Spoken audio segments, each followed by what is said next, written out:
Meus irmãos, nós vamos então abrir a palavra de Deus no livro de Apocalipse, capítulo 7. Apocalipse, capítulo 7. E vamos ler do verso 1 ao verso 17. Lido o texto, por favor, mantenha sua Bíblia aberta comigo nesta passagem. Depois disto, vi 4 anjos em pé nos 4 cantos da terra, conservando seguros os 4 ventos da terra, para que nenhum vento soprasse sobre a terra, nem sobre o mar, nem sobre árvore alguma.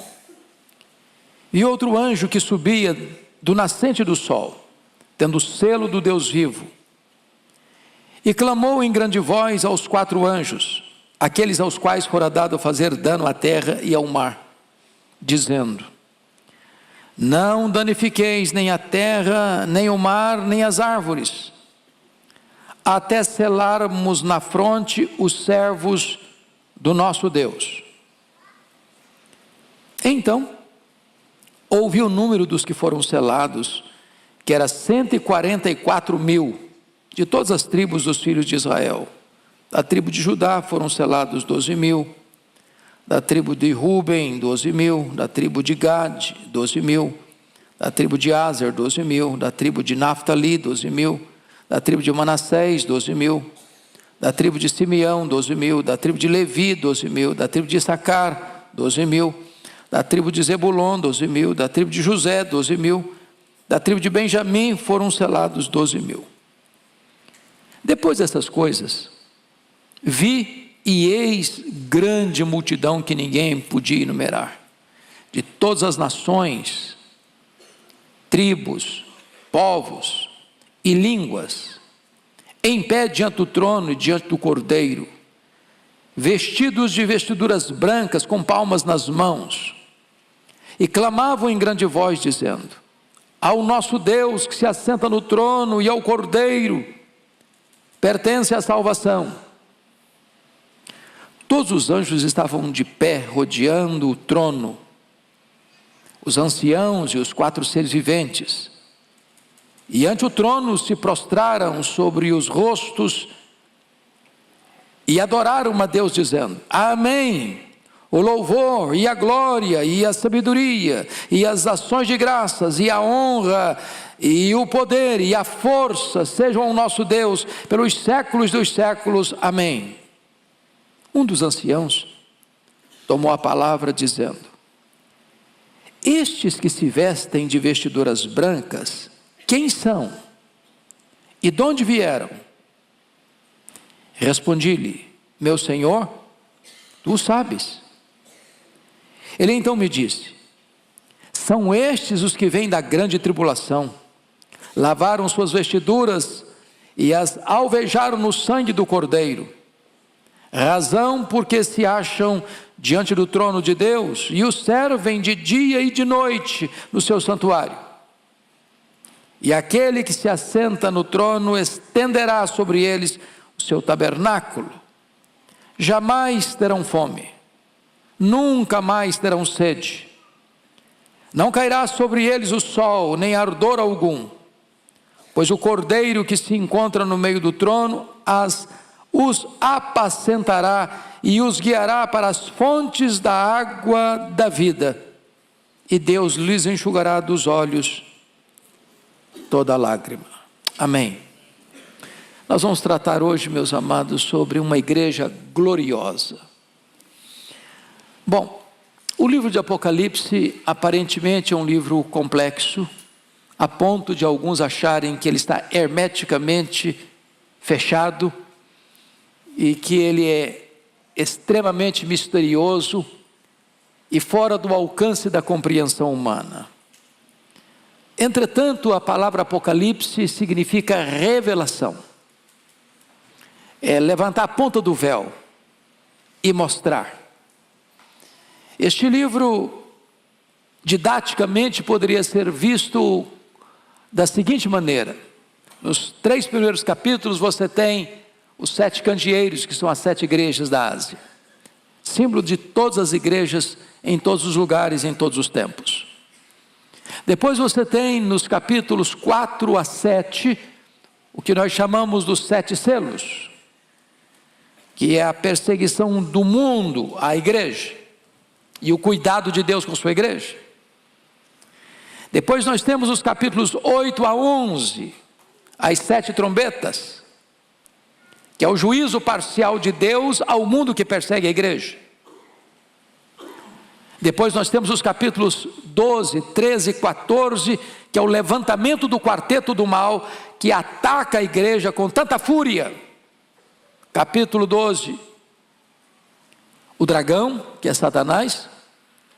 Capítulo 13, a besta que surge do mar, que é o anticristo. A besta que surge da terra, que é o falso profeta. E no capítulo 14, a grande Babilônia, que é o sistema religioso, político e econômico posto no maligno. Depois você tem nos capítulos 15 e 16, as 7 taças da ira de Deus. Agora não é mais o juízo parcial, mas é a consumada cólera de Deus. Em seguida, nós temos os capítulos 17, 18 e 19, que é a queda desse quarteto do mal em ordem inversa. Nos capítulos 17 e 18, a queda da grande Babilônia. No capítulo 19, a queda do anticristo, do falso profeta. E então, nos capítulos 20, 21 e 22, você tem a cena do juízo final. E você tem então a queda do diabo. Você vai ver o diabo sendo lançado no lago do fogo, a morte sendo lançada no lago do fogo, o inferno sendo lançado no lago do fogo, e todos aqueles cujos nomes não estão escritos no livro da vida sendo lançados no lago do fogo. E então novos céus e nova terra, onde habita a justiça. Hoje eu gostaria de concentrar a minha atenção nesse capítulo dele, capítulo 7. Na verdade, este capítulo tem a mesma cena do capítulo 6, mas olhando por outra perspectiva. No capítulo 6 você vai ver os 4 cavalos: cavalo branco, cavalo vermelho, cavalo preto, cavalo amarelo. Então você vai ver a cena da guerra, a cena da fome, a cena da morte, que assola 1/3 da humanidade. É sempre 1/3, porque a ideia aqui é de que o juízo vem parcialmente da parte de Deus a um mundo que persegue a igreja, porque a igreja está protegida por Deus. Agora aqui no capítulo 7 você não vai ver mais os 4 cavalos, mas você vai ver uma outra cena, uma outra figura. E a figura agora é os ventos do juízo, os 4 cantos da terra, 4 anjos em pé nos 4 cantos da terra, conservando seguro os 4 ventos da terra. E você percebe que os ventos agora estão para soprar, trazendo uma grande devastação. Porém, esses ventos estão impedidos de soprar à luz do que está escrito no verso 2: e um outro anjo que subia do nascente do sol, tendo o selo do Deus vivo, e clamou em grande voz aos 4 anjos, aqueles aos quais fora dado fazer dano à terra e ao mar: não danifiqueis a terra, não danifiqueis o mar, não danifiqueis as árvores, até selarmos na fronte os servos do nosso Deus. O que significa isso? Significa que num mundo que está sendo atacado, perseguido, massacrado por tantas situações adversas, Deus vai selar um povo. Deus vai carimbar um povo. Deus vai marcar um povo. E esse povo chama igreja. E esta marca você a recebeu no dia que você creu no Senhor Jesus. Você foi selado com o Espírito Santo da promessa. Você tem um lacre de Deus na sua vida. Você é conhecido no céu. Você é conhecido na terra, e você é conhecido até no inferno, porque os demônios sabem que você tem o selo de Deus. Você está protegido por Deus. Se você perceber, o selo é um símbolo muito conhecido para todos nós, e eu queria trazer 3 ideias do selo. Primeiro, o selo é sinal de proteção. Você não pode violar algo que recebeu um selo oficial. Segundo, o símbolo é sinônimo de propriedade. Selou, você é o dono. Ou seja, Deus está dizendo para você o seguinte: você está protegido, porque você é minha propriedade exclusiva. Terceiro, o selo fala de genuinidade. A obra que foi feita em você não é espúria, é obra exclusiva e genuína de Deus. Agora veja comigo o versículo 14, porque está escrito assim: respondi, meu Senhor, tu sabes. Ele então me disse: são estes que vêm da grande tribulação, lavaram as suas vestiduras e as alvejaram no sangue do Cordeiro. Aqui tem um ponto da mais alta importância: de onde procede esta igreja que está na glória?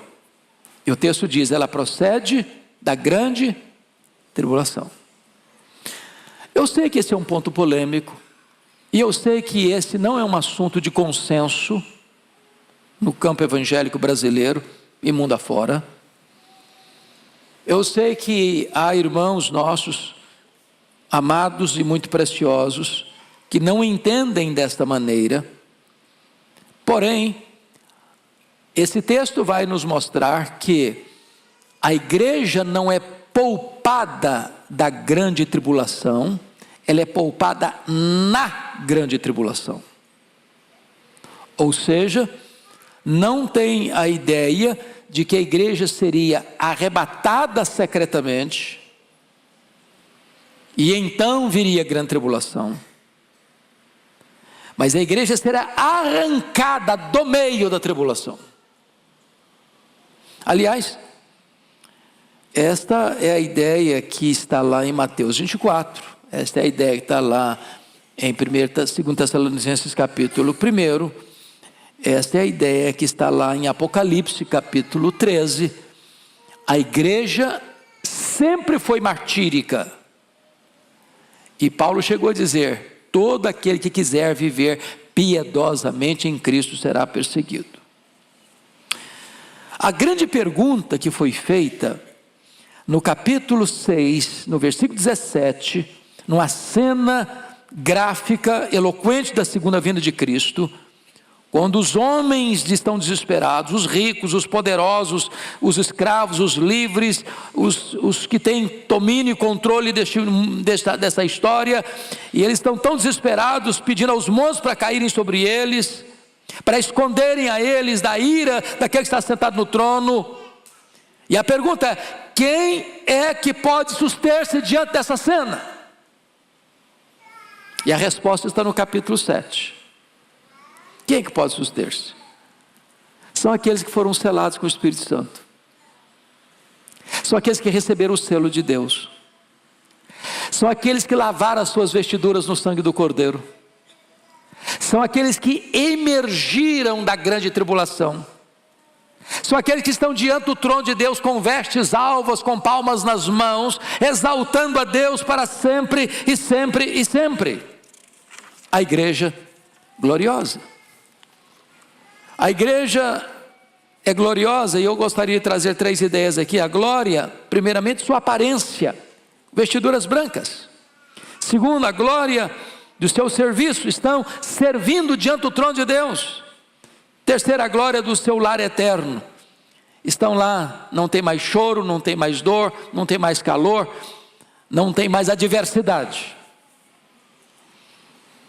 E aqui, irmãos, então, há 3 coisas que eu queria chamar a sua atenção. Primeiro, uma advertência para você e para mim. De vez em quando você fica assim: meu Deus, esse mundo está muito complicado, tá não? É a sensação que você tem?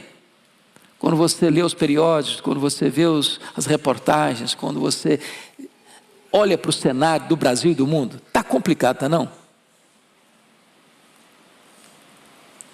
Então, não é ser pessimista não, mas tempos difíceis virão. E eles já chegaram. Mas tem também uma segurança. Nem você nem eu vamos ser atingidos. Jesus não vai perder nenhuma das suas ovelhas.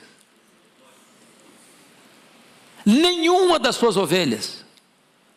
Se você recebeu o selo do Espírito Santo, a sua vida está segura nos braços do seu pastor, Jesus Cristo, que deu a sua vida por você. Terceiro, nós temos uma gloriosa recompensa. Nós estaremos com Ele, sem choro, sem dor, sem sofrimento, por toda a eternidade, desfrutando da bem-aventurança eterna. Então, gostaria que olhássemos aqui uma coisa muito, muito importante no texto. Porque o texto está dividido em duas partes bem distintas, dos versos 1 ao verso 8, do verso 9 ao 17. Do verso 1 ao verso 8, a igreja, ela é contável para Deus. Dos versos 9 a 17, a igreja é incontável para nós. Por exemplo, Deus disse para Abraão que a descendência dele, e Deus usou duas figuras, seria tão numerosa como as estrelas dos céus, e a descendência dele seria tão numerosa como a areia da praia. Você acha que existe algum cientista do mundo que sabe exatamente quantas estrelas existem? Tem esse cientista? Já chegou a essa conclusão? Você acha que algum matemático já conseguiu contar quantos grãos de areia tem nas praias do mundo todo? Dá para contar? É possível o homem saber exatamente esse número? São duas figuras que Deus usou para Abraão, para falar da família dele, da descendência dele. A descendência dele é a igreja. É um número incontável. É por isso que no versículo de número 9 está escrito assim: depois dessas coisas vi eis grande multidão que ninguém podia enumerar. Então a igreja, ela é incontável para você e para mim. Porém, para Deus, a igreja é contável. E quando fala que ela é contável, o autor sagrado nos dá um número: 144 mil. Então, o que significa esse 144 mil? Eu sei que o assunto também não é de consenso geral. Por exemplo, há uma seita conhecida como Testemunho de Jeová, é seita, não é igreja evangélica, que acredita que esses 144 mil é a totalidade daqueles que vão morar no céu. Passou de 144 mil, não entra no céu mais. Fechou a inscrição, não tem mais vaga. Eu fico imaginando que ser testemunho de Jeová hoje é um problema, porque já não tem mais lugar no céu. Fecharam as vagas. Certamente não é isso que o texto está dizendo. A segunda interpretação vem da interpretação dispensacionalista. Qual é a ideia? Que os 144 mil são 144 mil judeus que serão convertidos depois do arrebatamento secreto, porque eles creem no arrebatamento secreto. E então, depois que a igreja for arrebatada, aí vem a grande tribulação, vem o anticristo, vem o pouco tempo de Satanás, vem a apostasia. E então 144 mil judeus, procedentes das diversas tribos, vão se levantar como os grandes evangelistas, para pregar nesse período dos 7 anos da grande tribulação. Também acreditamos que não é esse o espírito do autor sagrado, e não é propriamente isso que o texto está dizendo. A interpretação dos chamados pré-milenistas históricos, dos amilenistas, dos pós-milenistas, é o seguinte: 144 mil não é um número, é um emblema. Até porque o livro de Apocalipse ele é todo simbológico. 7 candeeiros, 7 selos, 7 trombetas, quarteto do mal, 7 taças, uma besta que surge do mar, outra besta que surge da terra, 7 cabeças, 10 chifres, e você fica, mas que coisa é essa? São símbolos. Então 144 mil é um símbolo, não é um número, é um símbolo. E esse símbolo exatamente representa a igreja do Antigo Testamento e do Novo Testamento, das 12 tribos e dos 12 apóstolos. É a totalidade da igreja, de todos os lugares, de todos os tempos, de todas as circunstâncias. Até porque, se você olhar a lista das 12 tribos, não tem em lugar nenhum da Bíblia esta lista aqui, na ordem que está. E segundo, se vocês notaram, tem 2 tribos que não aparecem aqui, a tribo de Dan e a tribo de Efraim, não estão aqui. Mas estão aqui 2 tribos que não tinham terra, que não eram tribos consideradas nas listas, que é Levi e José. Mas você vai compreender melhor quando no capítulo 14 de Apocalipse, versos 3 e 4, está escrito o seguinte: entoavam um novo cântico diante do trono, diante dos 4 seres viventes e dos anciãos, e ninguém pôde aprender o cântico, senão os 144 mil que foram comprados de onde? Da terra. São estes que não se macularam com mulheres, porque são casos, são esses os seguidores do Cordeiro por onde quer que vá, são os que foram redimidos dentre os homens, primícias para Deus, para o Cordeiro. Eles procedem de onde? Da terra, de toda a terra. Ou seja, os 144 mil não são judeus, no sentido de israelitas que nascem em Israel, mas são o verdadeiro Israel de Deus, a igreja de Deus, comprada pelo sangue do Cordeiro, procedendo de toda a terra, toda a tribo, toda a raça, todo povo e toda a nação. Então essa é a ideia aqui desse número. Se você tiver qualquer dúvida que hoje a igreja é o Israel de Deus, é preciso trazer aqui à memória algumas coisas. Primeiro, no Novo Testamento, a igreja é considerada o verdadeiro Israel de Deus. Somos o verdadeiro Israel de Deus. Está lá em Gálatas 6,16.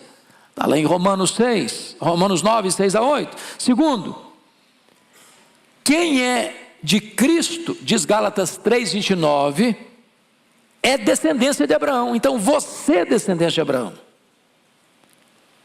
Porque o verdadeiro israelita não é aquele que tem o sangue de Abraão em suas veias, é o que tem a fé de Abraão em seu coração. Terceiro, Abraão é o pai de todos os que creem, circuncidados ou não, judeus ou gentios. Está escrito isso lá em Romanos 2, 22, 28 e 29. Quinto, nós que adoramos a Deus no Espírito e nos gloriamos em Cristo Jesus, é que somos a verdadeira circuncisão, diz Paulo em Filipenses 3,3. Sexto, lá em Esmirna haviam judeus de Israel, oriundos de Israel, que o autor sagrado chama de sinagoga de Satanás. Os eram judeus de fato, mas não eram parte do povo de Deus. Sétimo, a igreja é a nova Jerusalém. Oitavo, a igreja é o verdadeiro Israel espiritual. Então lá no Velho Testamento, a igreja era representada por Israel. Aqui no Novo Testamento, o verdadeiro Israel é representado pela igreja. Nós somos o Israel de Deus. Então 144 mil é o número da igreja contável para Deus. A Bíblia diz que só o Senhor conhece os que lhe pertencem. Ele sabe quantos são. Assim como Deus sabe quantos grãos de areia existem, quantas estrelas existem. Pois bem, dito isto, vamos agora à segunda parte, a visão dos glorificados. Então, do ponto de vista da terra, dos homens, os selados são uma multidão inumerável.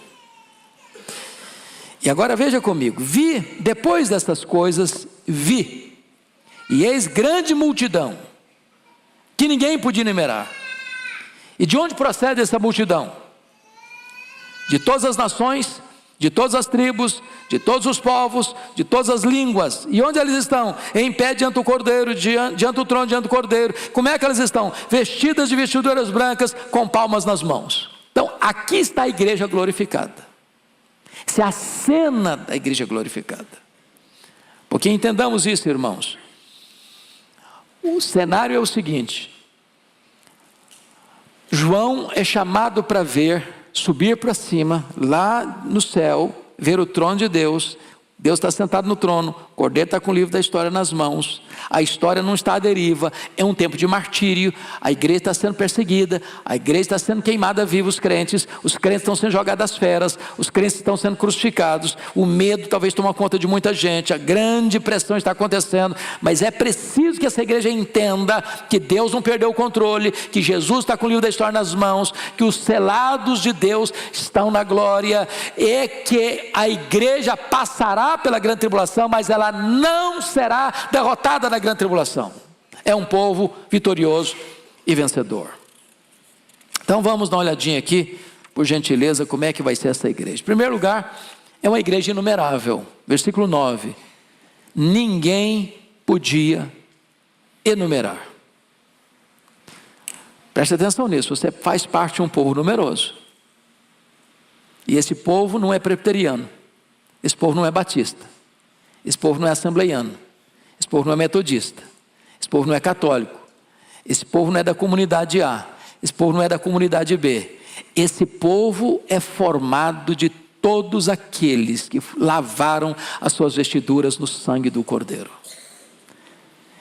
Esses procedem de todas as tribos, de todos os povos, de todas as nações, de todos os lugares, de todos os tempos, e esta é a única igreja que existe, é a noiva do Cordeiro, é o rebanho de Cristo, é o corpo de Cristo, é o povo de Deus, o povo cujo nome está escrito no livro da vida, e é o único povo que vai morar no céu com o Senhor para sempre e sempre e sempre. Ela é inumerável. Segundo, ela é universal, porque está escrito, ela procede de todas as nações, tribos, povos e línguas. Não é regional, não é brasileira, não é americana, não é europeia, não é africana. Ela é composta de todas as pessoas, de todos os lugares, de todas as etnias, de todas as tribos, porque está escrito em Apocalipse 5:9, que Jesus morreu para comprar com o seu sangue os que procedem de toda tribo, povo, raça, língua e nação. Terceiro, ela é uma igreja honrada. Ela está em pé diante do trono e diante do Cordeiro. Onde ela está? Diante do trono. Onde ela está? Diante do Cordeiro. Isso significa honra. Honra. Terceiro, quarto lugar, é uma igreja pura, porque seus vestidos são brancos. E são brancos porque foram lavados no sangue do Cordeiro. Igreja pura, imaculada. Notem isso. Você já foi salvo? Você está sendo salvo? Você será salvo.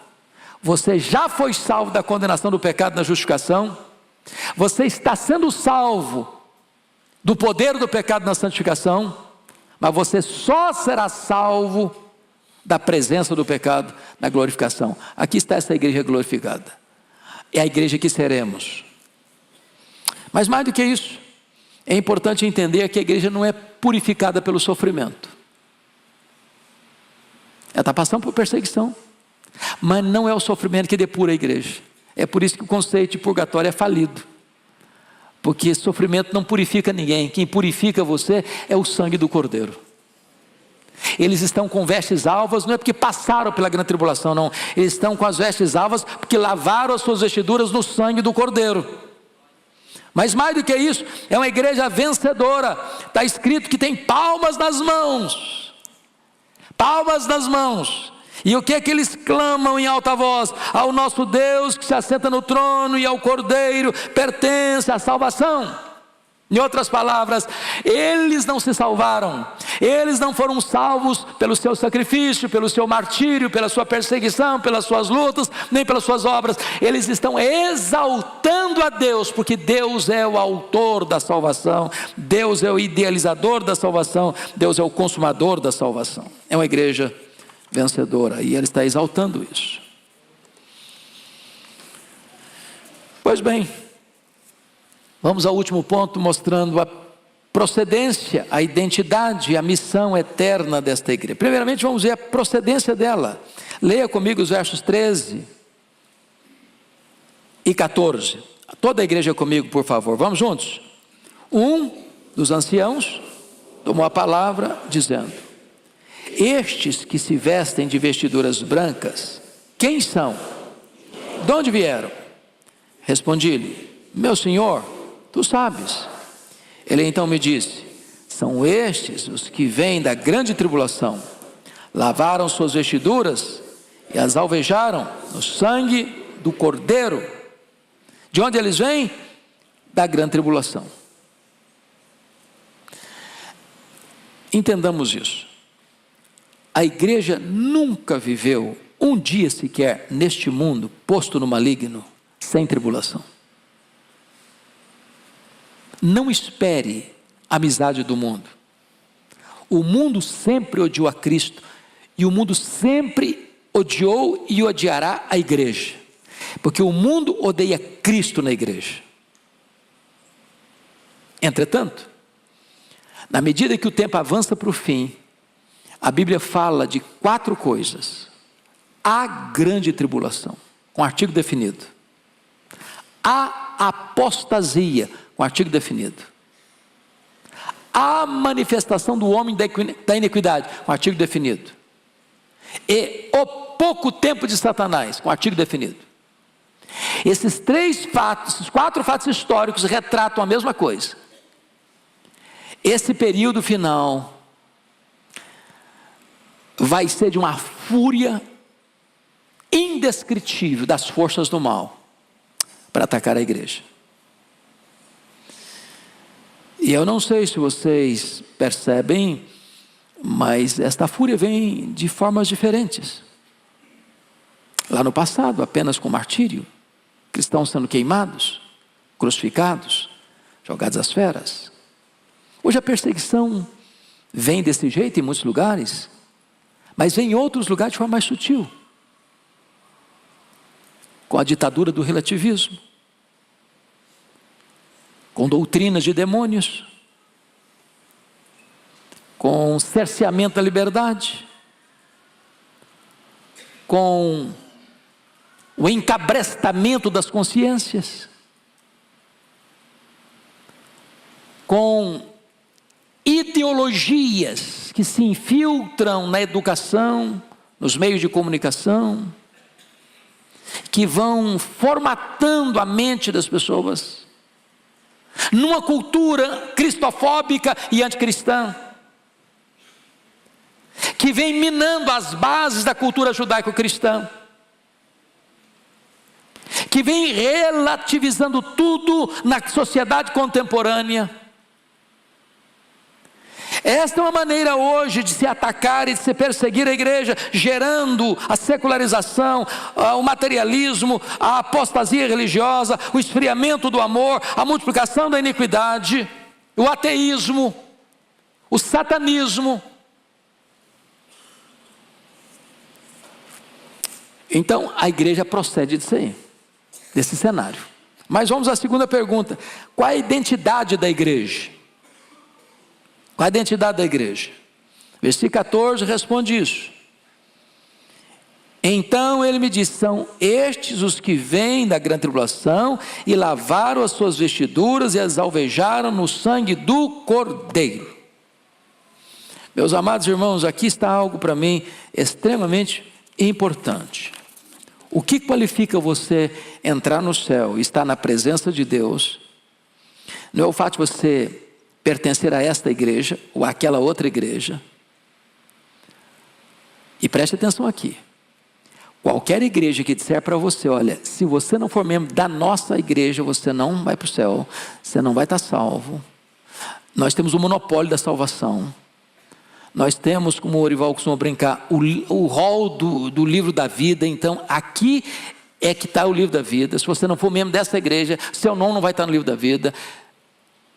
Pode ter certeza, isso é seita. Isso não é igreja cristã. Porque não é a igreja que salva. Nenhuma denominação, por mais antiga, por mais credibilizada e por mais numerosa que ela seja, detém todos aqueles que foram comprados e lavados no sangue do Cordeiro. Nenhuma igreja, nenhuma denominação. Nós amamos a denominação que nós frequentamos, você a sua, eu a minha, nós todos aqui, mas só vai fazer parte da igreja, só vai entrar no céu aqueles que foram lavados no sangue do Cordeiro. Quem salva é Jesus. Não é a igreja, não é a denominação. Então é muito importante entender isso. Mas vamos ver agora qual é a missão dessa igreja. Versículo 15, leia comigo por favor, versículo 15, todos juntos. Razão, porque se acham diante do trono de Deus, e o servem de dia e de noite no seu santuário. Aquele que se assenta no trono, estenderá sobre eles o seu tabernáculo. Eu quero destacar aqui 4 coisas. Primeiro, adoração. A ideia aqui, aqueles que o servem, são estes que vêm da grande tribulação. Então, note comigo aqui, versículo 15. E o servem. A ideia aqui é de cultulatria. Você sabe que o catolicismo dividiu o culto em 3 partes: dulia, hiperdulia e latria. Dulia o culto aos santos, hiperdulia o culto a Maria e latria o culto a Deus. A palavra aqui é latria, para servir. Significa que a sua vida na glória vai ser uma liturgia, um culto permanente ao Senhor. A sua vida vai ser cultica. Segundo, você vai ter comunhão, porque o versículo 15b estabelece exatamente isso. E o serve de dia e de noite no seu santuário.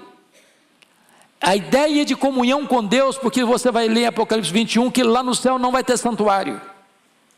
O próprio Deus é o santuário. Porque o que é o santuário? O que simbolizava o santuário? Por que foi levantado um santuário em Jerusalém? O que ele representava? Representava a presença de Deus. Se Deus vai estar presente, armando o seu tabernáculo junto com a igreja, se a realidade está presente, o Senhor não precisa mais. Então não vai ter santuário lá. A ideia aqui de santuário é que nós teremos plena comunhão com Ele, íntima comunhão com Ele. Em terceiro lugar, versículo 16, vai ter ausência completa de sofrimento, e ele destaca 3 coisas aqui: fome, sede e calor. Jamais terão fome, nunca mais terão sede, não cairá sobre eles o sol, nem ardor algum. A ideia aqui, que vai num dos elementos da grande tribulação, ou quando as trombetas estiver tocando, que vai atingir os astros, vai ter um calor insuportável, que talvez os cientistas estão falando de aquecimento global, pois a Bíblia fala nesse negócio aí, que vai ter um calor insuportável, mas lá no céu não precisa nem de ar-condicionado e nem de aquecedor. Tudo climatizado. Tudo climatizado. Não vai ter fome, não vai ter sede, não vai ter calor. Eu gosto dessa ideia de fome, porque nós vamos estar com o corpo glorificado, né? Ô, gente, é fantástico isso. Já pensou que você tem um corpo que nunca vai ficar velho? Nunca vai ficar com ruga? Ninguém vai perder cabelo? Nem ficar com cabelo branco? Não vai brigar com a balança? Não vai brigar com o espelho? Um corpo poderoso, que vai explorar novos céus e nova terra. E você vai servir a Deus e trabalhar para Ele por toda a eternidade, sem sofrer um dia de cansaço, de fadiga, de estresse. de seu corpo ser glorioso, glorioso. Esta é exatamente a ideia aqui. Você não vai precisar nem comer, nem beber, nem sentir qualquer desconforto físico, por você estar num ambiente de total glorificação, de ausência plena de qualquer sofrimento.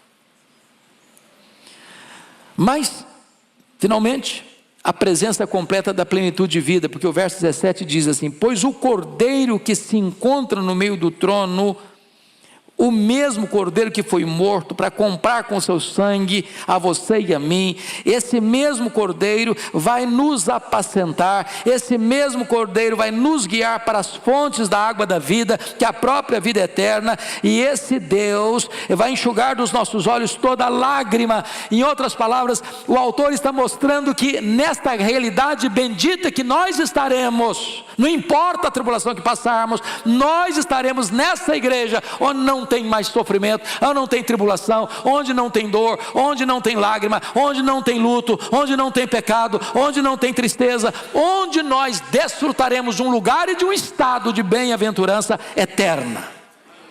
Louvado seja o Senhor. Não precisa ficar com medo, não. Não precisa ficar com medo. Tem tribulação? Tem, mas tem promessa também. Tem tribulação? Tem sim, mas tem céu garantido também. Tem tribulação? Tem, mas tem a bem-aventurança eterna também. E nós somos mais que vencedores em Cristo Jesus nosso Senhor. Então, concluindo, deixa eu fazer breves perguntas, ou breves colocações. Se você perceber, o capítulo 6, ele terminou com os ímpios mostrando um grande terror, porque estão enfrentando o juízo de Deus. O capítulo 7 termina na contramão disso, mostrando as glórias dos remidos de Deus. Enquanto os poderosos deste mundo, preste atenção nisso, os poderosos, os ricaços, os reis, os príncipes, os homens que são aplaudidos e condecorados, quando Jesus voltar, toda essa pompa, toda essa glória vai cair por terra, e eles vão ficar desesperados, desesperados. Naquele dia não vai valer diploma, naquele dia não vai valer dinheiro no banco, naquele dia não vai valer apartamento blindado, naquele dia não vai valer o seu nome na praça, naquele dia os homens estarão completamente expostos ao terror.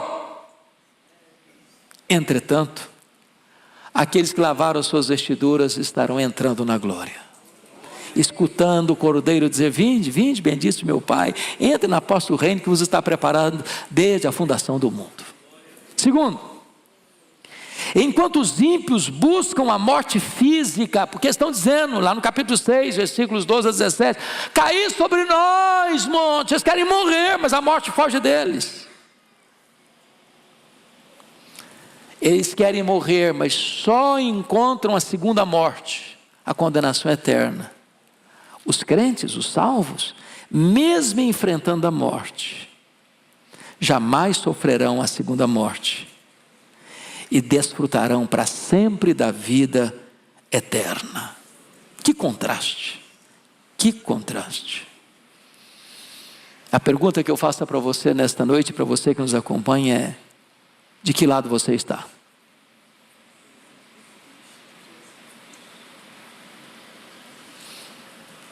Seu dinheiro não vai salvar você naquele dia. Sua posição política não vai salvar você naquele dia. O cargo que você ocupa não vai salvar você naquele dia. A religião que você tem não vai salvar você naquele dia. Só tem um refúgio: é correr para debaixo do sangue de Jesus. Se você hoje entregar sua vida para Ele, confiar nele como seu Salvador, for lavado no sangue do Cordeiro, você estará na glória. E aqui, Ele acompanhará você. Ele pegará você com a sua mão direita, vai guiar você com o seu conselho eterno, até receber você na glória. Vamos ficar em pé e vamos orar.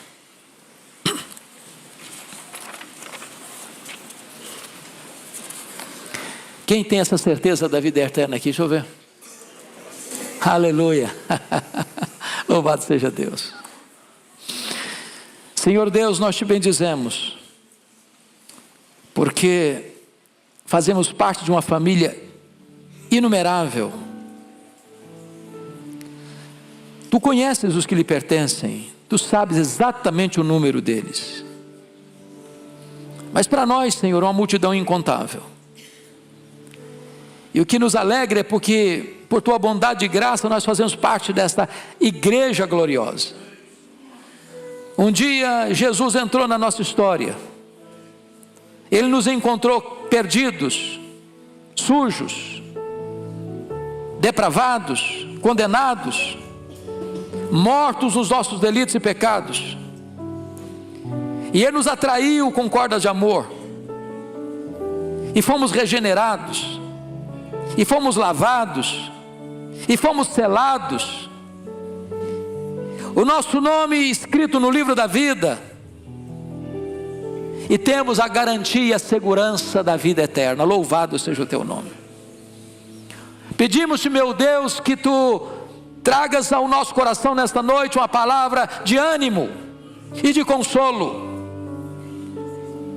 para não ficarmos confusos sobre este mundo que jaz no maligno,